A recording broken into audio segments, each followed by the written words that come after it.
안녕하십니까. 미래에셋증권에서 중국 증시 열심히 보고 있는 박수진입니다. 오늘 제 목소리 조금 톤이 높아지지 않았나요? 기분이 좋습니다. 이번 주에 그래도 중국 증시 흐름이 굉장히 나쁘지 않았다, 좋았거든요. 자, 우선 그들이 돌아왔습니다. 여기서 말하는 그들은 누구일까요? 네, 외국인입니다. 제가 2022년에 외국인들 중국 증시 들어오는 거 굉장히 시원찮았다, 이렇게 샀다 팔았다만 반복하다가 역대급 최저로 굉장히 그 순매수 자체 규모가 별로 크지 않았는데, 그래도 2023년 1월 되자마자 총 거래일 수가 1월 18일까지 12일인데요. 11일 연속 순매수세가 들어왔습니다. 거기에 이제 배경에는 위안화 초강세 6.7 위안까지 내려왔거든요. 그리고 그 6.7 위안까지 내려올 수 있었던 또 다른 배경에는 리오프닝 기대감, 그리고 경제 지표라든지 이런 걸 보면서 기대치는 굉장히 낮아져 있고 이제 거의 바닥 왔다. 결국 2023년에는 좋아질 일만 남았다라는 기대감이 굉장히 커져가고 있다라는 걸 이제 발판 삼아서 외국인들이 많이 사고 있다라는 건데요. 아니, 이게 무슨 일이야. 2023년 1월 18일 기준으로 이미 2022년 1년간 들어왔던 외국인 매수세, 누적 순매수세를 넘어섰어요. 짜잔. 이미 어제 넘어섰고, 이제 사실 뭐 계속 더 늘어날 수 있을지 여부도 지켜보긴 해야 하지만, 그래도 이미 1월에 이만큼 들어왔다라는 거는 좀 긍정적인 시그널로 판단을 하고 있습니다. 그러면 이제 그런 외국인들은 어떤 종목을 샀을까요? 네, 어떤 업종을 좋게 보고 그 중에서도 어떤 종목들을 많이 샀을지를 또 확인을 해보자면, 결국에는 술, 가전, 2차 전지, 뭐 중국을 대표하는 대표 소비라든지 뭐 전기차 관련 밸류체인, 그리고 좀 많이 밸류에이션이 굉장히 낮았던 은행이라든지 보험 쪽도 많이 사고 있어요. 이거는 좀 이제 3, 4월쯤 나오는, 여기서 이제 배당이 크게 나오기 때문에 배당을 노린 것도 있다라고 좀 판단을 하고 있고요. 그 중에서도 또 종목 단으로 봤을 때는 역시나 시가총액 대형주 1, 2위 기업인 귀주모테주, CATL, 오량액 뭐 이런 기업들을 많이 샀다. 그리고 가전도 있고요. 그러니까 거의 보시면 낯선 종목들 거의 없으실 거예요. 그래서 거의 대표 종목들을 지금 중국을 바라보는 외국인들이 많이 사고 있구나라고 보시면 좋을 것 같고요. 그래서 이런 것들이 이제 계속 춘절 이후에도 이어질 수 있을지 제가 계속적으로 팔로우업을 해드리도록 하겠습니다. 그리고 사실 2022년 경제지표 발표가 됐죠. 경제 성적표가 발표됐습니다. 저는 굳이 평가를 매긴다면 한 D, C-D 정도의 평가를 주고 싶어요. 뭐 2022년 4분기 그리고 뭐 12월 전반적으로 예상치가 워낙 낮아져 있었기 때문에 그 낮아진 예상치 대비하면 선방했다라는 평가로 지금 다 나오고 있거든요. 하지만 좀 내용면으로 살펴봤을 때는 2023년 해결해야 되는 과제들을 너무 많이 남겨준 거죠. 자, 보시면 2022년 4분기 GDP는 2.9를 기록을 했고요. 전체 2022년 뭐 GDP는 전체 이제 3.0을 기록을 했습니다. 자, 원래 목표치는 5.5였는데 훨씬 못 미쳤죠. 네, 이거는 뭐 어쩔 수 없겠죠. 뭐 코로나 공세를 1년 내내 하다가 이제 4분기 막판에 조금 풀어줬지만 그마저도 코로나 이제 다 막 90%씩 걸리는 바람에 지금 더 오히려 활동이 줄어들었었고, 그래도 좀 긍정적인 건 이제 다 지나가고 있고 1월부터 좋아질 거야 라는 것이다 라는 거고요. 그리고 소매 판매, 12월 소매 판매 지표도 마이너스 1.8%를 기록을 했습니다. 오, 지난달에는 거의 마이너스 5%대 나왔고, 예상치 자체는 어떤 기관에서는 마이너스 9%까지도 보고 마이너스 6%까지도 본 기관들이 꽤 있었는데 마이너스 1.8% 나왔네? 그럼 선방한 거 아니야? 라고 보실 수 있을 것 같아요. 하지만 내용적인 측면에서는 아직 굉장히 좀 부족하다, 많이 좀 별로 좋은 상황은 아니다라는 건데요. 결국에는 12월에도 코로나 대유행 때문에 사람들이 많이 돌아다니지 못했고 소비가 굉장히 더 위축된 상황에 그나마 이 하방을 조금 다졌던 거는 의약품 소비, 약을 많이 사 먹었겠죠. 그래서 이 의약품 소비가 40% 늘어나면서 그나마 하방을 지지를 한 거고요. 그래도 이제 소매 판매가 조금씩 반등할 수 있을 거야 라고 좀 그 소매 판매를 끌어올릴 수 있는 항목은 자동차나 가전, 뭐 식품 이런 건데 이런 쪽에서는 아직 미미한 수준이다.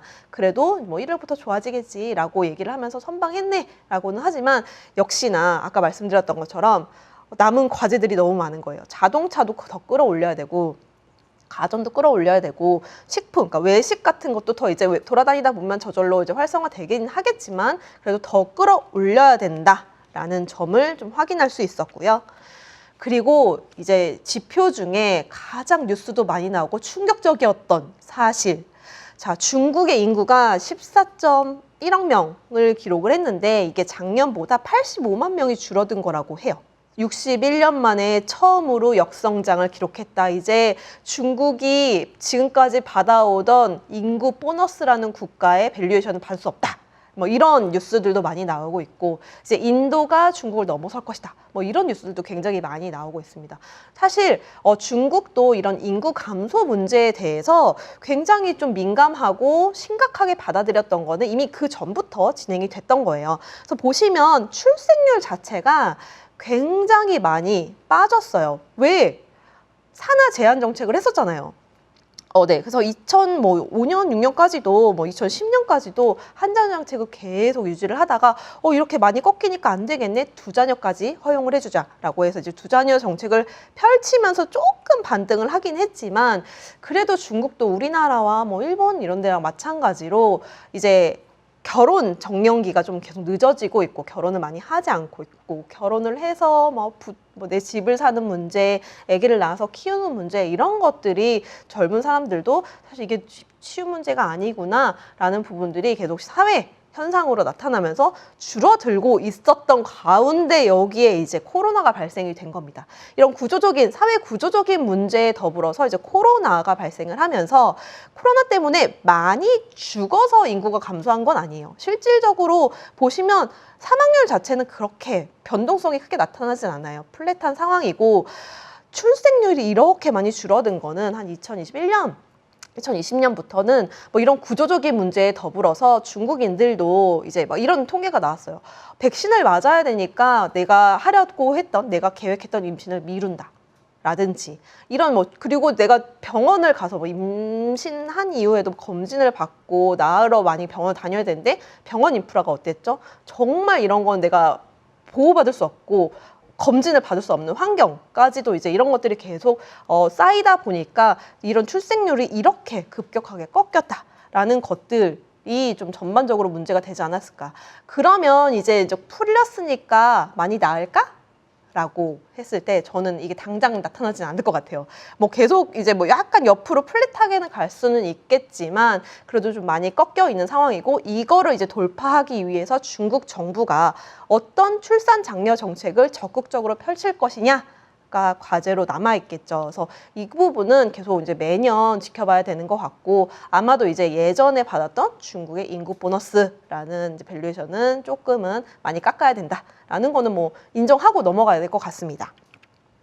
그러면 이제 춘절이 얼마 남지 않았습니다. 그럼 춘절 이후에 일주일간 중국 증시는 일주일간 쉬잖아요. 그럼 춘절 이후에 좀 확인할 것들이 어떤 것들이 있는지 제가 한번 좀 정리를 해봤는데요. 춘절 기간 올해 거의 3년 만에 집에 가는 고향에 가는 중국인들이 꽤나 많을 겁니다. 그래서 춘절 기간 이동 회복 속도, 이동 회복 정도라든지 소비가 어떻게 좀 살아났는지를 지켜볼 수 있는 지표가 이동 건수라든지 이런 것도 봐야 되고 박스 오피스 같은 것도 한번 지켜봐야 될 것 같고요. 뒤에 이어서 나올 경기 부양 정책들이 어떤 것들이 있을지 특히나 지금 자동차 쪽이 굉장히 예민해져 있어요. 왜냐하면 자동차 올해부터 전기차에 대한 보조금이 중단이 됐습니다. 그래서 1월이 되자마자부터 지금 거의 서바이벌이에요. 지금 중국의 테슬라부터 시작해서 다양한 브랜드들이 보조금 못 받으니까 소비가 꺾일 것이다, 판매량이 줄어들 것이다 라는 것들을 우려해서 먼저 가격을 낮추고 있고 그래서 그런데도 불구하고 만약에 판매가 회복되지 않는다라고 하면 결국에는 또 이제 정부를 붙잡고 한 번 더 읍소해야겠죠. 그래서 이런 부분들. 그래서 지금도 얘기 나오는 게 아마 1월 달에 판매량이 꺾이면 자동차에 대한 관련 부양 정책은 더 강해져야 돼. 더 연장을 다시 시켜주던가 정책 더 나와줘야 돼라는 업계의 의견이 굉장히 커지고 있다라는 점이고요. 그 외에도 뭐 전자상거래 아니면 쇼핑몰 이런 데에서 아니면 또 뭐 가전 바꾸기 뭐 이런 것들에 대한 소비 촉진 정책, 뭐 소비 쿠폰이라든지 이런 것들이 나올 수 있을지 춘절 이후에 조금 더 적극적으로 나올 수 있을 것 같고요. 세 번째는 지금은 거래대금 회복이 어떻게 될 것인지 그리고 그 아까 말씀드렸던 외국인 매수세가 지금처럼 꾸준히 유입될 수 있는지 뭐 조금씩이라도 매일매일 순매수세가 들어올 수 있는지 매일매일은 힘들 수 있겠죠. 뭐 그래도 작년보다는 좀 나아진 분위기로 그 매수세를 이끌어갈 수 있을지 유지 여부가 굉장히 확인이 필요하다라는 거고요. 그리고 이제 본격적인 중국도 실적 시즌이 다가오고 있습니다. 이미 좀 먼저 우리 실적이 지금 자신이 있어라고 생각하는 뭐 이미 이제 대충 집계된 주요 종목들은 우리 이제 2022년 실적 서프라이즈 나올 것 같아. 뭐 이런 식으로 먼저 발표가 나고 있거든요. 그래서 이런 종목들 좀 특히나 굵직한 종목들이 많아요. 2차 전지 쪽이나 태양광 쪽 관련해서는 이런 좀 종목별로 실적들이 많이 발표가 되고 있기 때문에 그런 만약에 혹시 보유하고 계신 종목들이나 관심이 있으신 종목이면 그래도 실적이 나왔는지 아니면 어떻게 나왔는지를 꼭 확인하실 필요가 있겠다라는 거고요. 자, 이제 구정 연휴가 며칠 남지 않았습니다. 새해 복 많이 받으시고요. 제가 한번 여기서 큰절 한번 올리고, 네. 그리고 중국은 구정 연휴, 우리는 구정 연휴, 중국은 춘절 연휴. 월요일부터 금요일까지 5일간 쉽니다. 그래서 5일 쉬는 동안 보이차는 한 주 쉬어갈 거고요. 마음 편하게 중국 증시 보시면서 약간 스트레스 받으셨던 거 좀 날려버리시고 즐거운 설날 연휴 보내시길 바라겠습니다. 그러면 저는 다다음 주 보이는 차이나에서 또 새로운 내용, 즐거운 내용 들고 찾아뵈었으면 좋겠네요. 감사합니다.